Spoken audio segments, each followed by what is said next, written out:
Actual live show Raghuram గారు నిన్న ముఖ్యంగా కేంద్రంలో ఉన్న పెద్దల్ని అడ్రస్ చేస్తూ అరుణ్ జైట్లీ గారిని కానివ్వండి వెంకయ్య నాయుడు గారిని వెంకయ్య నాయుడు అనేది డైరెక్ట్గా మీరు తప్పు చేస్తున్నారు, ఎందుకంటే ప్రామిస్ చేశారు, ఇప్పుడు దాన్ని తప్పించుకోవడానికి రకరకాల లెక్కలు చెప్తున్నారు. 3 రాష్ట్రాల ముఖ్యమంత్రులు అడ్డం పడుతున్నారని లెక్కకి మరి అప్పట్లో 6 కోట్ల మంది ఆంధ్రులు వద్దన్న కూడా విభజన చేశారుగా, మరి ఇప్పుడు ఎందుకు చేయలేకపోతున్నారు అని ప్రశ్నించారు. సరే, విభజన విషయంలో కాంగ్రెస్ పార్టీ ఆ రోజు అధికార పార్టీ మేజర్ మాకు చెప్పింది ఒకటి, వాళ్ళు చేసింది ఒకటి, అది అందరికీ తెలిసిన వాస్తవమే. జయరాం రమేష్ గారు రోజు రాత్రి 1 గంటకి 2 గంటల వరకు వెంకయ్య గారి ఇంట్లో వచ్చి కూర్చుని ముసాయిదా డ్రాఫ్ట్ని ఇది పెడుతున్నాం లేదు ఇవి పెట్టాలా ఇవి పెట్టాలని చెప్పి మొత్తం ఏవైతే పెట్టాల్సిన విభజన జరిగిన ప్రాసెస్ గురించి కాదు, విభజన చేసేసారు, ఇవాళ 3 రాష్ట్రాల ముఖ్యమంత్రులు అడ్డుపడుతున్నారనే కారణం ఎందుకు చెప్తున్నారు? సో అది మొన్న లోక్సభలో ఫైనాన్స్ మినిస్టర్ గారు మాట్లాడినప్పుడు ఆ విషయం మాట్లాడాల. ఏం చెప్పినారంటే ఖచ్చితంగా ఆంధ్రప్రదేశ్ విషయంలో మాకు అన్ని విషయాలు తెలుసు, దీని మీద త్వరలోనే ఒక కంక్లూజన్కి వస్తాము. అంటే విత్-ఇన్ 15 ఇదో నెలలు పట్టదు, ఇంకా ఇది ఒక 10-15 రోజుల్లోనే ఈ సభ కూడా పెట్టడం ఉద్దేశం కూడా ఆల్మోస్ట్ ఆయన కూడా సమాచారం ఉంది, పవన్ కళ్యాణ్ కూడా సమాచారం ఉంది. ఆంధ్రప్రదేశ్ విషయంలో కేంద్రం త్వరలోనే ఒక ప్రకటన చేయబోతోంది. అది ఇప్పుడు ఆంధ్రప్రదేశ్ ప్రజలు ఏదైతే కోరుకుంటున్నారో అందరూ కూడా ప్రత్యేక హోదా కావాలని, ఇంట్లో పవన్ కళ్యాణ్ కానీ చంద్రబాబు నాయుడు గారు కానీ జగన్ గారు కానీ మేము బీజేపీ కూడా ఆంధ్రప్రదేశ్ శాఖ కోరుకుంటుంది. ఎందుకంటే అయితే ముఖ్యమంత్రి గారు కూడా ఈవెన్ బీజేపీ ఆంధ్రప్రదేశ్ శాఖలకు సంబంధించి ఒక్క నాయకుడు, నేను ఇన్ని రోజులు మాట్లాడుతున్న ఒక్క నాయకుడు కూడా ఎస్ ఏపీకి ప్రత్యేక హోదా కావాలి అన్న మాట నేను ఒక్కళ్ళ నోట్లో నుంచి వినలేదు, ఇంక్లూడింగ్ యూ. మీరంతా ఏం చెప్తారంటే ప్రత్యేక హోదా కన్నా కూడా ఎక్కువగా ప్రత్యేక హోదా కావాలి బీజేపీ ఏపీ శాఖలో ఒక్క నాయకుడు కూడా మాట్లాడలేదు. Sorry to say this.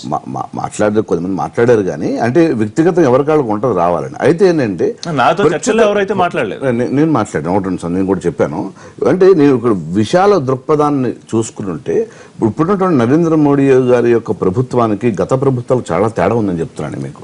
ఎందుకంటే ఒక్కొక్క ఇప్పుడు ఆంధ్రప్రదేశ్ విషయంలో మాకు ఇన్ఛార్జ్ ఏదైతే ఉందో అతను చెప్పాడు ఏమని, ఆంధ్రప్రదేశ్ ప్రత్యేక రాష్ట్రం, మాకు 29 రాష్ట్రాలు ఉంటే ఆంధ్రప్రదేశ్ మనం ప్రత్యేక రాష్ట్రంగా మేము ఎందుకు చెప్పగలిగాము ఒకటి చెప్పాం.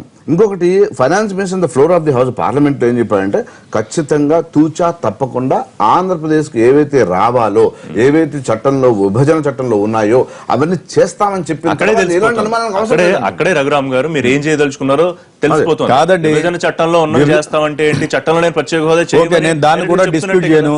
విభజన చట్టంలో రైల్వే జోన్ ఉంది, మీరు సురేష్ ప్రభు గారిని తీసుకుని వచ్చి ఇక్కడ నుంచి ఈ రాష్ట్రం నుంచి రాజ్యసభ ఇచ్చారు, ఇన్ని రోజులైంది. ఎగ్జిక్యూటివ్ ఆర్డర్ అండి, దాన్ని ఈవేళ వరకు ఇంప్లిమెంట్ చేయాలి, తర్వాత కూడా అప్పుడు బిల్లులో పెట్టినప్పుడు బిల్లులో ఏముంటుందండి పరిశీలించండి అని పెట్టారు. అన్ని బిల్లులు అన్ని పరిశీలించండి అని పెట్టిన వీళ్ళు బిల్లు లాంగ్వేజ్ కేంద్ర మంత్రులు చిరంజీవి గారు కానీ పలంరాజు గారు కానీ బిల్లు లాంగ్వేజ్ లో ఆంధ్రప్రదేశ్ ని అప్పుడు పడుకున్నారండి వీళ్ళంతా. బిల్లు లాంగ్వేజ్ బిల్లు లాంగ్వేజ్ లో స్టార్టింగ్ నుంచి ఎండింగ్ వరకు ఒకటే ఉంది కదా. పోలవరానికి కూడా అంతే ఉంది, పోలవరానికి కూడా అంతే ఉంది. మాట్లాడరా మీరు? పోలవరం విషయంలో 25 సంవత్సరాలు మీ ప్రభుత్వం backward area development, backward area మేము 38% చేసామండి, 38% వర్క్స్ అయిపోయాయండి. ఈవేళ రిమైనింగ్ ఏంటి? మీరు ఈవేళ మీ దగ్గర ఉంది, మీ దగ్గర ఉన్నది బీజేపీ, కాంగ్రెస్ బీజేపీ ఇద్దరు కలిసి ఆంధ్రప్రదేశ్ అన్యాయం చేస్తున్నారు. కాంగ్రెస్ బీజేపీ కూడా చేస్తున్నారు. మీరు ఏం చేశారు? 26 నెలలు అయిందండి. బ్యాక్వర్డ్ ఏరియా డెవలప్మెంట్ వినండి, నేను చెప్తానండి. బ్యాక్వర్డ్ ఏరియా డెవలప్మెంట్ ఉందండి. బ్యాక్వర్డ్ ఏరియా డెవలప్మెంట్ ఏంటండి మీరు ఇచ్చేది? ఇప్పుడు వరకు ఎంత ఇచ్చారు? మీరు ఎంత ఇవ్వాలి? 50 చెప్పండి, 350 ప్లస్ 350 ఇచ్చారు. ఇంకా లేదు, ఇంకా రాలేదు. ఇస్తామని పేపర్ లీక్, పేపర్ లీక్, అది రావడం వేరు, అది వేరు. మీరు ఏమి ఇచ్చారు? మీ పరిస్థితి ఆ విధంగా ఉంటే తెలుగుదేశం పార్టీ పరిస్థితి చెప్తాను మీకు. బ్యాక్వర్డ్ ఏరియా డెవలప్మెంట్ కి ఇచ్చిన దాంట్లో యూటిలైజేషన్ సర్టిఫికేట్ లేదు, వాళ్ళు డైవర్ట్ చేసి వాళ్ళు ఖర్చు పెడుతున్నారు. ఇక్కడ ఎట్లా ఖర్చు పెడుతున్నారు అనేది అది కూడా తప్పు కదండి, అది కూడా తప్పు కదా. ఈ అంశం గురించి మాట్లాడదాం. సాయిబాబు గారు, టీడీపీ స్పెషల్ స్టేటస్ ను ఎందుకు ముందుకు తీసుకెళ్లలేకపోతుంది? మన ఎంపీ లాచుకుల్లాగా వెళ్లి సార్ అని బ్రతిమాడడం మన ఆత్మగౌరవాన్ని తాకట్టు పెట్టుకోవడం కాదా? స్పెషల్ స్టేటస్ వల్ల ఒరిగేదేముందన్న సరే వెంకయ్య గారు మాటలు కరెక్ట్ కదా, అది బీజేపీ వాళ్ళు సమాధానం చెప్తారు. ముఖ్యంగా మీరు అవసరమైతే అధికార పక్షంతో ఉన్న పోరాడతానని నిన్న జనసేన అధినేత పిలిపించారు. అంటే ఇందులో ఈ మాట చంద్రబాబు నాయుడు గారు గతంలోనే చెప్పున్నారండి. అవసరమైతే కేంద్రంతో ఈ విషయంలో ఎక్కడి దాకైనా వెళ్తాను, బీజేపీ పార్టీతో ఎక్కడి దాకా వెళ్తాను ఖచ్చితంగా చెప్పున్నారు. ఒక హోదాలో ఉన్న వ్యక్తిని అరే బొరే అని ఎవరు మాట్లాడలేరు కదా. అక్కడికి అలా పోయినప్పుడు మాట్లాడక్కర్లేదు. ఆ హోదాలో ఉన్న వ్యక్తిని ఎవరైనా గానీ సారే అంటారండి. ఎవరు కూడా ఇదేం కాదు, ఇది మనందరికీ ఉన్నదే. హెరార్కీలో మనకి ఇండియన్ పొలిటికల్ సిస్టమ్ లో ఉన్న హైయెస్ట్ హెరార్కీ ఎవరు? ప్రధానమంత్రి. ఎగ్జిక్యూటివ్ ఏదైనా చేయాల్సింది ఆయన్నే.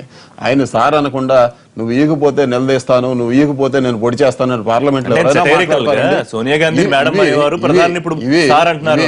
మెచ్యూరిటీ లేని మాటలు. ఆ రోజున సోనియా గాంధీ కూడా యూపీఏ చైర్మన్ గా ఒక హోదాలో ఉన్నారు. ఆ రోజున వాళ్ళు మాట్లాడి ఉండొచ్చు.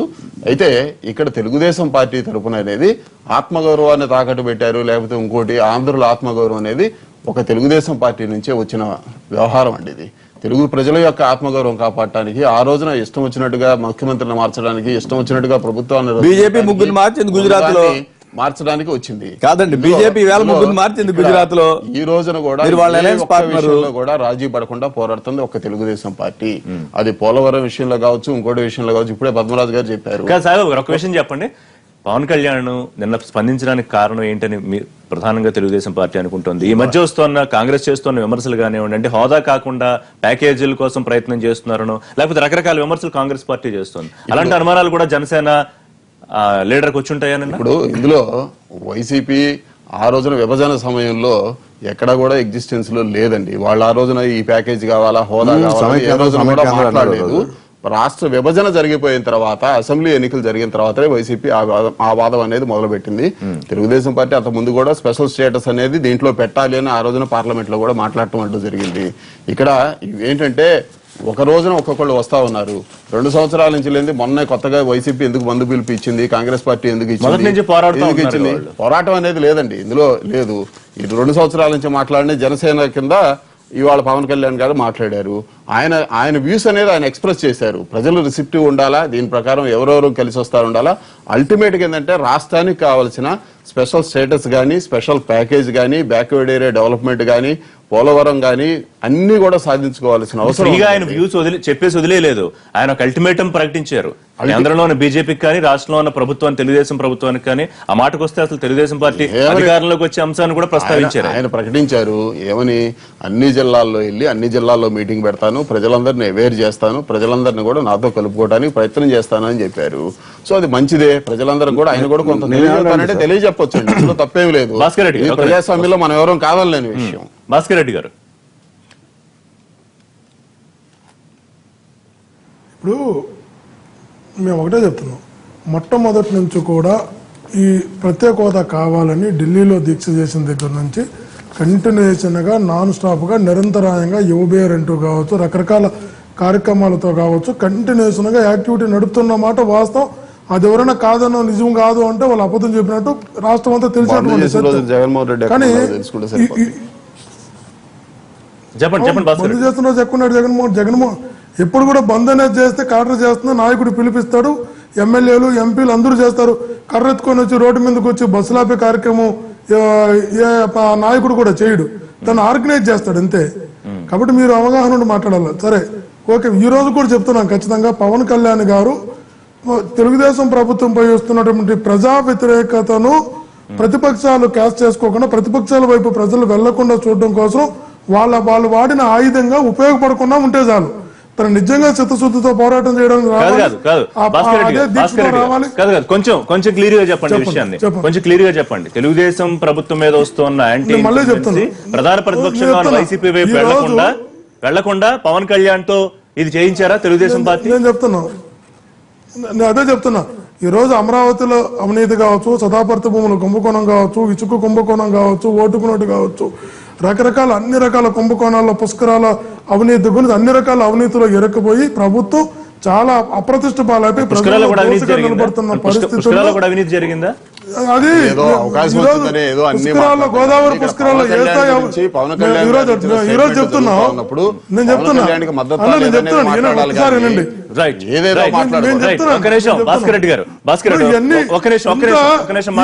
తెలుగుదేశం ఒక్క నిమిషం నేను పూర్తి చేయని ఇంత అవినీతిలో కోరకపోయి అప్రతిష్ట పాలై ప్రజలు అబాస్ పాలవుతున్న తెలుగుదేశం పార్టీ పోస్తున్న ప్రజా వ్యతిరేకత వైఎస్ఆర్సీపీ వైపు వెళ్లకుండా ఉండడం కోసం, లేదంటే ప్రతిపక్షాల వైపు వెళ్లకుండా ఉండడం కోసం ఇతన్ని ఏమన్నా చంద్రబాబు నాయుడు గారు తనకున్నటువంటి జిమ్ముక్కులతో ఆయుధంగా వాడుకుంటాడు అనుమానం చాలా మంది ప్రజల్లో ఉంది. అది నిజం కాకుండా చూడమని పవన్ కళ్యాణ్ గారికి ఒక్క నిమిషం అండి. జనసేన కార్యకర్త శ్రీనివాస్ మనకి ఫోన్ లైన్ లో అందుబాటులో ఉన్నారు. శ్రీనివాస్ గారు నమస్తే. నమస్తే అండి. రైట్, గట్టిగా ప్రశ్నించారు పవన్ కళ్యాణ్ జనసేన అధినేత. కానీ వాళ్ళు మనం చర్చలో చూస్తూ ఉన్నాం, నిన్నటి నుంచి జరుగుతున్న చర్చల సారాంశం ఏంటంటే ప్రధాన ప్రతిపక్షంగా ఉన్న వైసీపీ మేమే మొదటి నుంచి ప్రత్యేక హోదా అంశాన్ని మీద పోరాడుతున్నామని, అధికార ప్రభుత్వంలో ఉన్న తెలుగుదేశం పార్టీ ప్రత్యేక హోదాతో పాటు ఇతర అంశాల మీద మేము పోరాటం చేస్తున్నాము, సరైన సమయంలో ఎప్పుడు కావాలంటే అప్పుడు రాజకీయ నిర్ణయం తీసుకుంటామని, బీజేపీ ప్రత్యేక హోదా కన్నా కూడా ఎక్కువ ఏం కావాలో రాష్ట్రానికి ఇస్తున్నామని, సరే కాంగ్రెస్ కూడా కోటి సంతకాలతో మేమే పోరాటం. మరి అందరూ పోరాటం చేస్తున్నప్పుడు ఇవాళ పవన్ కళ్యాణ్ గారు పోరాటం చేయాల్సిన అవసరం ఏముంది అనేది ఒక ప్రశ్న. రెండోది, ఆయన రాజకీయంగా మధ్యలో జరిగిన కొన్ని కార్యక్రమాలు మిస్ అవుతున్నారేమో, ఆయన జరుగుతున్న పరిణామాలని ఫాలో కావట్లేదేమో అనే విమర్శలు కూడా చేస్తున్నారు. ఏం సమాధానం? మా పవన్ కళ్యాణ్ గారికి ఫస్ట్ నుంచి ఆయన చెప్పేది ఒకే ఒక మాట అండి, నాకు టెక్ ఉంది, దానికి లెక్క ఉంది అని అన్నారు. ఆ టెక్ ఏంటో చూశారు. ఇప్పుడు ఆయన లెక్క ఏంటో అనేది తెలుగు ప్రజలకు తెలియడం కోసం, ప్రశ్నించడం కోసం నేను వచ్చాను అన్నాడు. రాజకీయాల్లో ఆయన ఆ ప్రశ్నించడానికి కొంతకాలం కావాలన్నాడు. ఆ కాలం తీసుకున్నారు, ఆలోచన చేశారు. ఒక మంచి నిర్ణయం కోసం ప్రజల ముందుకు వస్తున్నాడు ఆయన. ఆ నిర్ణయాన్ని అన్ని పార్టీలో రక్షించాలి, దాన్ని సమర్థించాలి, దానికోసం పోరాటం చేయాలి. శ్రీనివాస్ గారు, సార్, మరో విమర్శ ఏంటంటే కేవలం బీజేపీని మాత్రమే మోడీని టార్గెట్ చేశారు, ప్రభుత్వాధినేతని చంద్రబాబు నాయుడు మీద పెద్దగా విమర్శలు చేయలేదు నిన్న ప్రసంగంలో అనేది కొంతమంది చేస్తున్న విమర్శ. సార్ ఇప్పుడు మనకి ప్రత్యేక హోదా ఇవ్వాల్సిన పార్టీ బీజేపీ అండి. ఎవరైతే మనకి ఇవ్వాలో వాళ్ళని అడగటం, వాళ్ళని క్వశ్చన్ చేయడం అనేది ఫస్ట్ బాధ్యత. తర్వాత దాంట్లో ఎవరు భాగస్వాములు ఉన్నారు, తర్వాత దాని నుంచి ఎవరు అనేది తర్వాత క్వశ్చన్ చేస్తానని పవన్ కళ్యాణ్ గారు ప్రత్యేకంగా చెప్పారండి అన్నమాట. రైట్ రైట్ శ్రీనివాస్ గారు, థ్యాంక్ యూ ఫోన్ లైన్కి వచ్చినందుకు. సాయి గారు, ఒక విషయం చెప్పండి. నిన్న ఆయన చాలా స్పష్టంగా ఎవరి జెండానో మోయడానికో, ఏ వ్యక్తుల ఎజెండాలతో పనిచేయడానికో జనసేన కానీ పవన్ కళ్యాణ్ కానీ సిద్ధంగా లేరు. ఇది క్లియర్ పొలిటికల్ స్టేట్మెంట్. సో ఇవాళ ఆయన ప్రత్యేక హోదా అంశంతో జనాల్లోకి వస్తున్నారు పోరాటం చేయడానికి. ఒకవేళ మీ అందరి వల్ల సాధ్యం కాకపోతే ఆయన పోరాటం చేసి సాధ్యం చేస్తూ ఉంటున్నారు. సీరియస్ పొలిటికల్ టర్న్ తీసుకుంటే కనుక రాజకీయ సమీకరణాలు ఏ విధంగా ఉండబోతాయి? అంటే ఇందులో ఆయన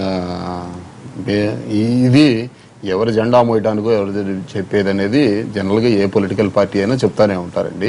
మేము ఏ పార్టీకి ఆ పార్టీకి ఓన్ ఎజెండా ఉంది. ఇప్పుడు కాంగ్రెస్ పార్టీ వాళ్ళు మేమే చేసాము, మళ్ళీ ఇప్పుడు కూడా ఉద్యమం మేమే చేస్తున్నాం అంటున్నారు. ఇవ్వబోయేది అన్ని లెక్క చూసేది మేమే అని బీజేపీ అంటున్నారు. అట్లాగే Day 1 నుంచి 2013 నుంచి పోరాడుతున్న తెలుగుదేశం పార్టీ అంటున్నారు. ఎలక్షన్లు అయిపోయిన దగ్గర నుంచి ఉద్యమాలు చేసింది, నిరాహార దీక్షలు చేసింది మేమని వైసీపీ అంటున్నారు. ఇక్కడ వీటికి కాదండి, ప్రజల యొక్క అవసరాలు తెలుసుకొని ప్రతి నిమిషము కూడా ప్రజల కోసమే పనిచేసే వ్యక్తులకు చేసిన మాటలకే ఇది వాల్యూ ఉంటుంది. అల్టిమేట్ గా ఎక్కడ గెయిన్ అయ్యాము, ఎక్కడ ప్రజల కోసం ఉపయోగపడ్డాము అన్నట్లోనే ప్రజలు వెళ్తా ఉంటారండి. వాళ్ళకి ఎక్కడైనా కానీ అసౌకర్యం కనిపించినా కానీ, నిరాదరణకు గురయ్యామన్నది అనిపించినా కానీ, తిరస్కరణకు అనేది ప్రతి రాజకీయ నేత కూడా స్టేట్మెంట్ లో అంతర్లీనంగా రేపు వచ్చే ఎన్నికలకి, రాబోయే ఎన్నికలకి, సరే మనం ఫార్ హెడ్ ముందు మాట్లాడుతూ ఉన్నా కూడా వచ్చే ఎన్నికలకి ఆయన ఎవరి జెండా మోయును ఎవరి ఎజెండా మోయును అనే విషయం చెప్పారా? ఒకవేళ అలా వెళ్తే కనుక, ఆయన ఒక్కళ్ళే వెళ్తే కనుక ఆయనకున్న కరిష్మాతో ఎవరికి లాభం ఎవరికి నష్టం? ఆయన ఆ కంటెస్ట్ లో అనలేదండి. అది ఆయన ప్రసంగం మొదలు పెట్టబోయే ముందు ఇది చెప్పారు, నేను బీజేపీ తరపునో తెలుగుదేశం పార్టీ తరపునో వకాల్తా తీసుకోవడానికి రాలేదు, ఎవరి జెండా మోయటానికి నేను రాలేదని ఆ కంటెస్ట్ లో అన్నారు. కానీ రాబోయే 2019 ఎన్నికలను దృష్టిలో పెట్టుకుని మాట్లాడలేదండి. ఆయన ఆ కంటెస్ట్ ని మనం డివైడ్ చేస్తే అట్లా అనిపిస్తుంది. కానీ ఆయన మాట్లాడిన కంటెస్ట్ ఏంటంటే, ఇప్పుడు నేను ఇక్కడికి వచ్చి మాట్లాడటానికి వచ్చింది బీజేపీ జెండా పెట్టుకోవడానికో తెలుగుదేశం పార్టీ జెండా పెట్టుకోవడానికి ఖచ్చితంగా చెప్తున్నారండి. ఆయన రాబోయే ఎన్నికల గురించి ఆయన ఎటువంటి ప్రస్తావన తీసుకోలేదు. ఆయన ప్రసంగం మొత్తం మీద చూసినా కానీ అటువంటి ఉద్దేశం కూడా కనపడలేదు. ఒకవేళ ప్రత్యేక హోదా అంశం మీద వారి పోరాటంతో బీజేపీ ఇవ్వాల్సిన పరిస్థితి వస్తే కనుక ఏ రకంగా ఉంటాయి సమీకరణాలు? ఎవరో పోరాటం చేస్తే బీజేపీ పరిగెత్తుకొచ్చేసే ఆ వ్యవహారం ఉండదండి. ఎందుకంటే ఆల్రెడీ బీజేపీ ఒక ఎజెండా ఉంది. రాష్ట్రం మీద ప్రత్యేకమైనటువంటి ఒక అభిప్రాయం ఉంది, ప్రేమ ఉన్నది. రాష్ట్రం నష్టపోయిందని ప్రధానమంత్రి స్వయంగా తెలుసు విషయాలు. నేను ఎవరో వచ్చి గుర్తు చేయాల్సిన పర్లేదు. నెంబర్ 1. నెంబర్ 2, స్వతంత్రం వచ్చి 70 సంవత్సరాలు అయితే ఆంధ్రప్రదేశ్ లో ఈ వెనుకబడిన జిల్లాలు అయితే రాయలసీమ కానీ, తెలంగాణ, ఉత్తరాంధ్ర కానీ, రాయలసీమ కానీ ఈ రోజుకి 70 ఏళ్లుగా వెనుకబడి ఉన్న కారణం ఉన్నటువంటి పార్టీని ప్రశ్నించాలా? నెంబర్ 1. నెంబర్ 2, పోలవరం పోలవరం 25 సంవత్సరాల నుంచి కట్టలేనటువంటి ప్రభుత్వాలు రఘు గారు ఒక్క నిమిషం కాదు, ఒకే విషయం ఇవన్నీ కాదు. ప్రత్యేక హోదా ఆంధ్రుల హక్కు, మాకు ఇచ్చి తీరాలి, మీరు తర్వాత ఏదన్నా ఇవ్వండి మానండి అని స్పష్టంగా ఆయన పిలుపునిచ్చారు. ఇస్తారా? వెంకయ్యనాయుడు గారు పర్యవసానాలు ఎదుర్కోవడం మాట్లాడారు. మాకు 5 కాదు 10 ఏళ్ళు కావాలన్నారు. ఆ రోజు ఈవెన్ ఎవ్వరూ కూడా ఇప్పుడున్నటువంటి ఎగ్జిస్టింగ్ రాజకీయ పార్టీలు ఏవి ఆంధ్రప్రదేశ్ లో అసలు ప్రత్యేక హోదా ఉన్నది అడగాలనే విషయం ఇలా తెలియదు. లెవెల్కి ఏంటండి మేము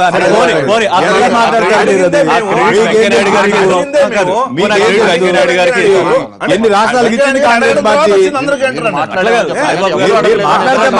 క్రెడిట్ వెంకయ్యనాయుడు గారికి అడిగినట్టు తిడతారండి మీరు అడిగారు పెట్టారా? మీరు అడిగారు పెట్టారు. వెంకయ్యనాయుడు అనే ఆయన ఆ రోజు ఆయన 30 అమెండ్మెంట్లు పెట్టారు. భారతీయ జనతా పార్టీ దోచలేదు. ఈవేళ మీ కేంద్రంలో దోచలు కానీ మీ వాళ్ళు కానీ మీరు 72లో వెంకయ్యనాయుడు గారు ఏంటి, ఈవేళ వెంకయ్యనాయుడు గారు ఏంటి చెప్పి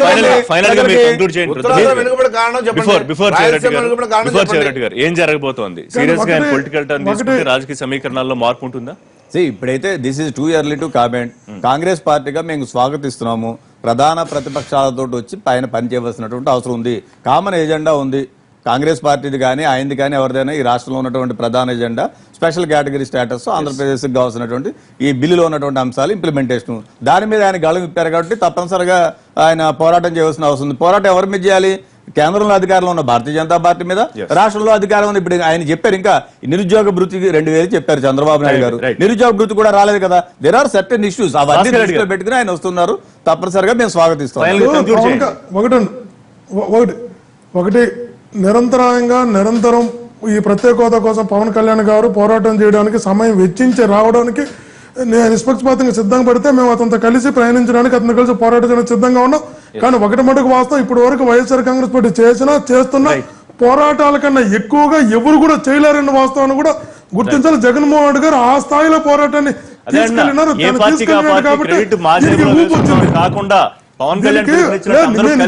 నిజాయితీ చెప్తున్నా, జగన్మోహన్ రెడ్డి గారు చేసిన పోరాటం కన్నా చేస్తున్న పోరాటాల కన్నా ఎవరు చేయలేరు. ఇంకా థ్యాంక్ యూ లైవ్ లో అందుబాటులోకి వచ్చినందుకు. థ్యాంక్ యూ అండి అందరికి లైవ్ షో అందుబాటులోకి వచ్చినందుకు. ఇది వాళ్ళ లైవ్ షో. రేపటి లైవ్ షోలో మళ్ళీ కలుద్దాం. Keep watching NTV.